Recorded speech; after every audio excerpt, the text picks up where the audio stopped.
Hello everyone, once again at long last, it is I, the trained and professional Digger along with my new recording area. I am finally back, and of course with the fan that is directly above my shit and is loud as fuck. It won't last forever though. Just get used to it. It's fucking winter in Chicago. You want me to turn the fucking heat off and turn into an ice cube? I finally moved out of that horrendous fucking living situation that I was in before. Now, I can finally get back to doing what I want to do, being loud as shit with no one to get mad at me about it. I'm fucking so happy for that. You have no idea how happy I am about that. So, let's get into it, man. When was the last time I fucking played this? And my parents, I think I did talk to you about something they showed me. Oh, yeah, the parents, yeah. Talking in the dungeon with Amicus about our encounter with the parents. We're going to have the conversation unless it fucking fades. It didn't! So let's actually do this shit. Oh my fuck, I'm so happy to be back. The snuffling in my hair pauses as Amicus absorbs what I just said. The parents. The parents. The parents! Apparently the fan is scared of parents. Yeah. The parents? I sigh, wondering if I'm going to have just as much trouble convincing Amicus of this as I did with everyone else. What everyone else? I guess Neferu and whatever. I still remember the look Neferu gave me when I told him about the drug trip I had. Amicus seems to sense my frustration and hugs me a little tighter. Hey, I'm just surprised. I believe you. I have no reason not to. He nuzzles my head again. Did they come to you in a dream, or... sort of? I tell Amicus about what happened in the hallway in front of the meditation room. Reaction's falls a little fucking flat when you don't actually have the dialogue. Not even a few fucking minutes, I'm already criticizing people who are making this shit for a living. What the fuck am I doing? I push through his shocked exclamations and go on to describe the dreams I've been having as well. What? But why wouldn't you tell me this? I shrug against his body.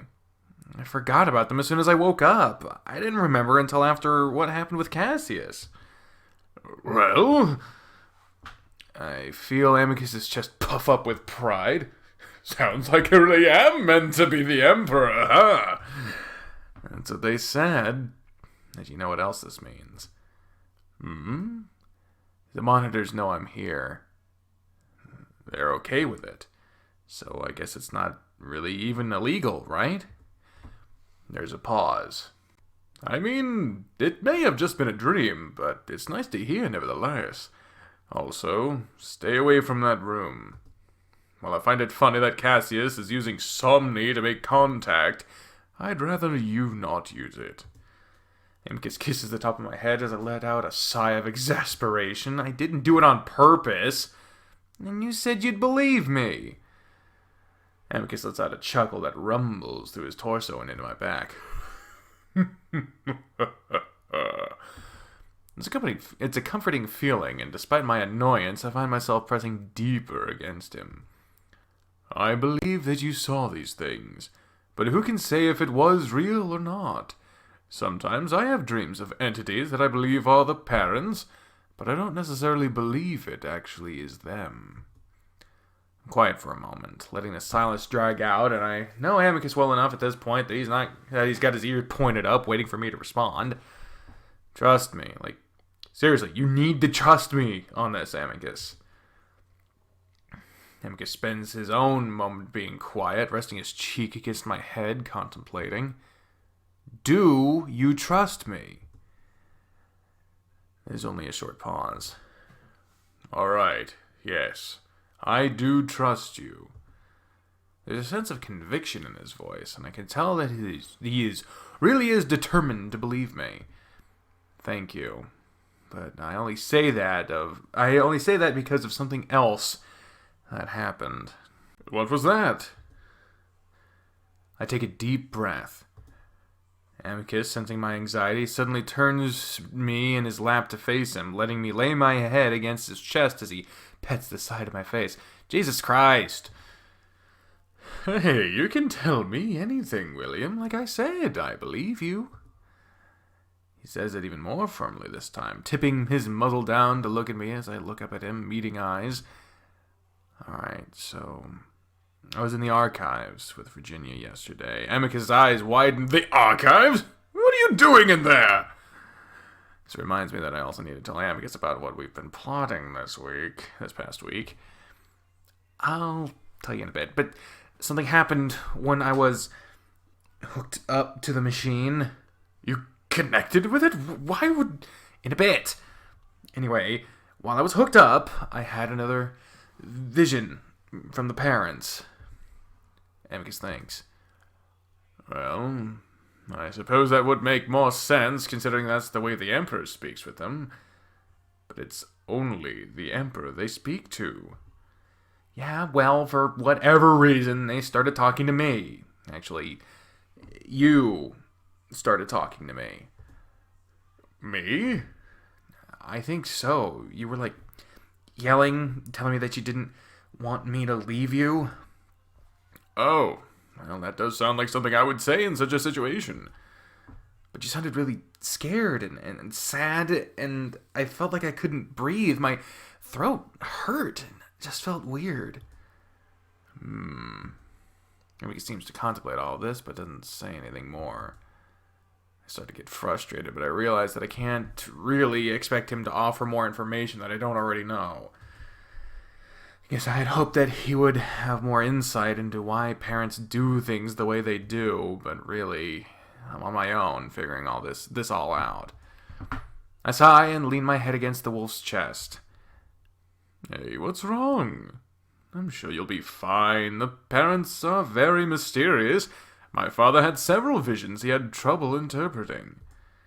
I feel like something bad is gonna happen, like really bad, and I don't know what it is that I should do to stop it. Did they give you any guidance at all? They just said to give into their benevolent will, or something like that. Amicus gently pushes me back so that he can look at me directly before he smiles gently. Well, there's your answer. The parents only want what is best for all of us.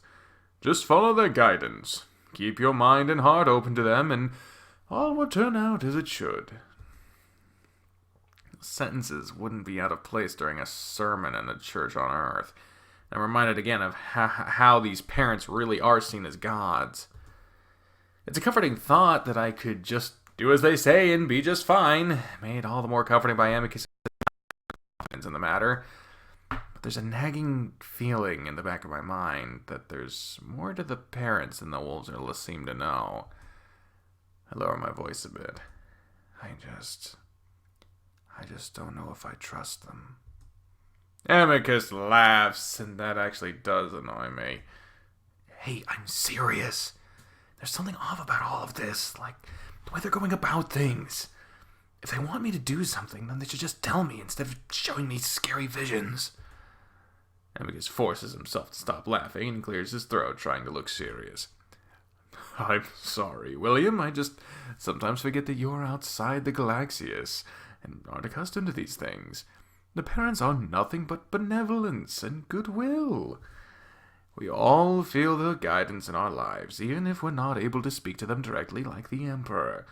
The fact that you're able to do so is an incredible honor. You should be happy, not worried. Amicus strokes my hair. Yeah, but don't you think me being an outsider gives me a different perspective on all this? What if they aren't what they say they are? They are, and have no reason not to be. Amicus' voice becomes more firm, and I can tell he's starting to become uncomfortable with my questions. My advice to you, listen to them. They will help you, and maybe even figure out a way to get us out of this mess. Besides, it's a great relief to know that you may be here for a reason. I started to think I was meant to find you. Amicus hugs me again. I decide not to press further. I love and trust Amicus, and he's clearly on board with anything to do with the parents, and I doubt I'd be able to make him question that. Not that I really want to anyway, I just worry that I'm being led down a path that I don't really want to go down. Oh, William. Amicus, clearly sensing my continued anxiety, pulls me forward to kiss me. I kiss back, and it feels good even though my stomach continues to churn. 10 minutes remaining, William. Yes, I'm going to continue with that calm voice despite a commenter seemingly mentioning it in every video. You know, I fucking love it when people go through, like, every video of a series and they leave comments along the way. And so I'm getting this, like, in real time update as to what they're thinking about the story. And it's really cool. I really love it when people do that, when they go and watch all these in a row. One person did it and they were being really complimentary and really nice, but like everyone would be like, except that calm voice, that thing was fucking atrocious. I'm like, well, thanks. And it really says something that's the thing that sticks out to me amongst a sea of compliments and all this. I do remember all that stuff too. I'm not I'm not pretending that was the only thing that was said. Don't worry. Tom uses his loud voice to call down to us from the top of the ladder. Amicus and I sigh in unified frustration. Want to have a little fun before you go? I look down and I'm kind of amazed to see that he still has a boner, which makes me wonder how much he'd been really engaged in our conversation. I have to tell you, I catch myself and lower my voice, what we've been doing to get you out. You can do that and other things at the same time. Amicus tries not to look too eager. I roll my eyes, but press my hand against his chest to draw it slowly down the wolf's front, over the curve of his stomach. He immediately moans quietly, and I reach the lower part of his abdomen, and I see the bulge jump in his underwear as his hips even thrust up a bit too. I laugh at his eagerness, and I have to admit that it's kind of nice to have something more lighthearted to do while I discuss all of the troubling issues with my wolf. And what the fuck happened there? For the next little while, I walk around the gardens, taking advantage of the mild weather. I've noticed it's become cooler and less humid over the past week, which is nice. Apparently, this is as cold as it gets on this part of Adastra, though, and it never snows. I sigh and sit on the bench, thinking back on my meeting with Amicus just an hour ago. It'd have been easier to say goodbye to the wolf this time, especially now that I know Cassius is willing to let see each other as much as is possible. That being whenever Cato is out, which is good, because he's gone a lot of the time doing his official business, or whatever. Amicus once again has recommended I distance myself from the plotting so as to not get caught up if we get exposed. I reassure him even though I know I'm going to do whatever it takes to see this through, even if it means I will have to put myself in danger. I don't want Amicus to be down there for another day. Just yesterday, Cassius, or Cato, banned all talk of Amicus on Adastra, which Neferu told me only caused the rumors to really start flying. They range from Amicus being imprisoned, true, banished, or even executed. This is good for us, I'm told, because the public, whether they liked Amicus or not, generally doesn't feel he should be struck from existence just because he lost the emperorship. What's up, Bree? What's up, Bree? You're walking here! In other words, the people will likely be on our side when we finally reveal everything. Hopefully. It's really all we can rely on, considering the Emperor holds so much power, even if the way it was achieved was illegitimate. The triumvirates barely check the Emperor's power, so unless the people as a whole come together, it would be difficult to remove Cassius from the throne. If Cassius still refuses to step down, our options will be very limited. And most probably won't turn out well for me, or anyone here that's not part of the family. Still, Cassius is proud, very proud. Neferu and Virginia think he'll either step down, or at least accept combat to go out with honor. And the fan is back, thank fuck. Hopefully the first, because I really don't know how Amicus would deal with the idea of having to kill his brother. I sigh and lean back on the bench, really getting frustrated with all this political bullshit. This had been the exact type of thing Cassius wanted to get rid of, but now it just seems worse than ever. Just as I'm thinking this, I see Alex. He's just up the path, standing right in the middle of it, and he's looking right at me. I give a start, and then just stare back at him. He doesn't move, just goes on looking at me. I start to wonder what the hell he's doing. Didn't have his usual smile on either, and as a soft breeze blows through the leaves and foliage, I start to feel like I'm in some kind of horror movie. Actually, now that I know who he really is, I do start to feel a little concerned about what he's capable of. So I decide to act casual and stand up, raising a hand and walking over to the cat. Hey, Alex. Alexius will do, William. Okay. Hi, Alexius. Ahotep be with you, William. What? I feel things should be more formal between us from now on. That is all. No, I mean, why that greeting? I'd heard Nephro use it many times, but no one else. You are a Camian, are you not? It gives me a pause. Oh. Yeah, guess I am. Cat smirks. Odd, you seem to have forgotten your own citizenship. I shrug. Still getting used to it. I mean, it's something that even some siblings desire, not to mention children, or even the uncontacted. Why did I say it so weird? Uncontacted. What the fuck was that? Raise an eyebrow. That's so. Certainly. Who wouldn't want to be part of the most spoiled civilization in the galaxy? I sigh, still tired from thinking about all this political maneuvering. Playing games with Alexius is the last thing I want to do right now. That's a bullshit, Alex. What do you want? Excuse me? You're excused. I walk past the cat, listening to him sputter in surprise. You have some nerve to talk to a sibling like that. I frown, glancing back. What's that supposed to mean? You're not even a child, yet you throw your weight around here like you're the most important person in the palace. Important person in the palace. I laugh loud. Ha ha ha! I see the cat's ears pinned back. Are you fucking kidding me? All you assholes have been throwing me around like you're all plotting all your plots and fake niceties. I'm just trying to survive. Also, last I checked, Camians are all equal, so I don't really give a shit if you're a sibling. Alex looks completely taken aback, which is completely satisfying. And haven't you always implied that the wolves are fucked up for looking down on the children and treating them like slaves? Alex coughs to clear his throat. My apologies. I simply lost my temper for a moment. You were just being a bit rude. Or maybe, deep down, you're just as speciesist, or whatever, as the wolves. Even though you try to pretend you're not. Nephro was the same way. Even I'm surprising myself a little. It's like the lid is finally blown off, and I'm just using Alex to vent all my frustrations with this place. Not a good idea. What's gotten into you, William? There's a long pause, and I finally sigh, rubbing my face. Sorry.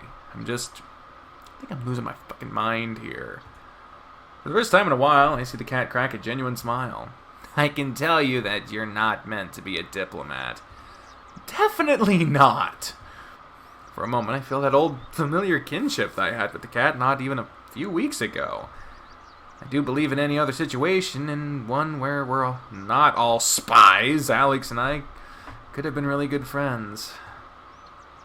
I know that can't be the case now, though, so I stop smiling and look Alexius right in the eye.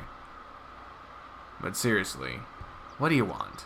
I can tell you're trying to get something out of me. Alex becomes serious too, smile fading. He considers me for a long while, probably realizing that I'm not going to play his little game. Alright, William. Who are you? I know you're not an abandoned child. What is it that you want, and what are you doing here?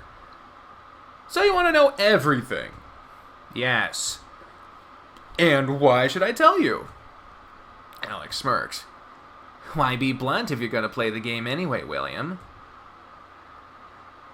I'm just curious as to why you're so curious. I hardly matter in all of this. That is a complete lie. Everything has changed here since you arrived. This is why I want to know. But why does it matter that you know? I'm an important link between Omorpha and Adastra. It is my job to know what is happening in this empire. Aha. So, who told you that I'm uncontacted? Cassius? You've deduced correctly, but I also know that the monitors seem to approve of it, which is rather odd. I shrug. Again, I don't know what's going on. Anyway, I don't see why I'd tell you anything if I don't know anything about you. Why, I'm just a simple pet. I don't know anything that's going on. His tone of voice tells me he's mocking me. I raise an eyebrow, but don't say anything. Alex sighs. The simplest way I can explain it is that I'm trying to maintain peace in the Galaxias as a whole. That mainly involves watching the motives of the wolves. Why is that? Because they can be dangerous. Okay. Are none of the other siblings dangerous? William, Adastra is the only civilization in the galaxy to wage war on another sibling in over 10 millennia. And they were the perpetrators of the previous war as well. Not only that, but they waged war on an almost parent-level civilization. They're suicidal. And I can't imagine why the Camians want an alliance with them. I think. Do you not want the alliance to happen? Seems to go against what Alex would want. I thought he wanted Amicus to take the throne. I want the Galaxias to remain safe. Is the alliance something you want to happen? I frowned, wondering why he's asking me.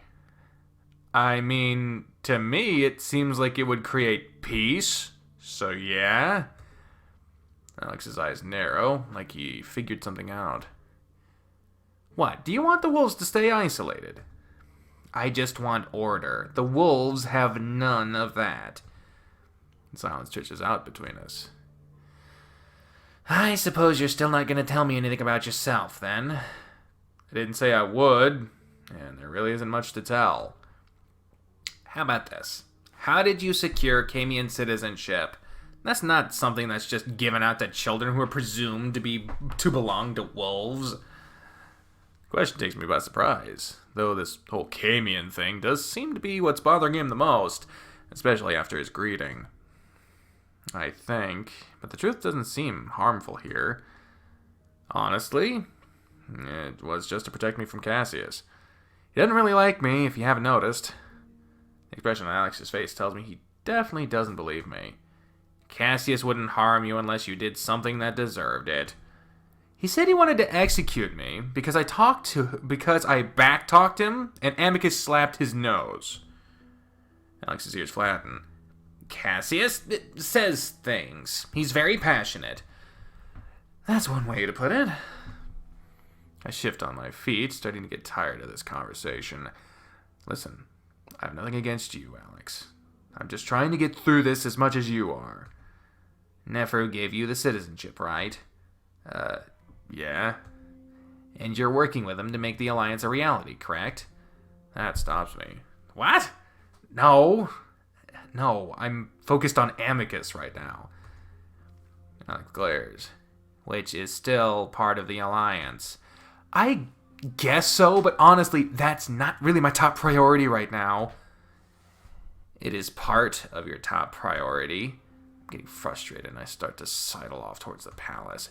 Yeah, we established that. Listen, I'm gonna lay down. I'm tired. Alice goes on staring and doesn't say anything. Again, nothing against you. Hope that we can just go back to normal in the future once this is over, you know? Indeed.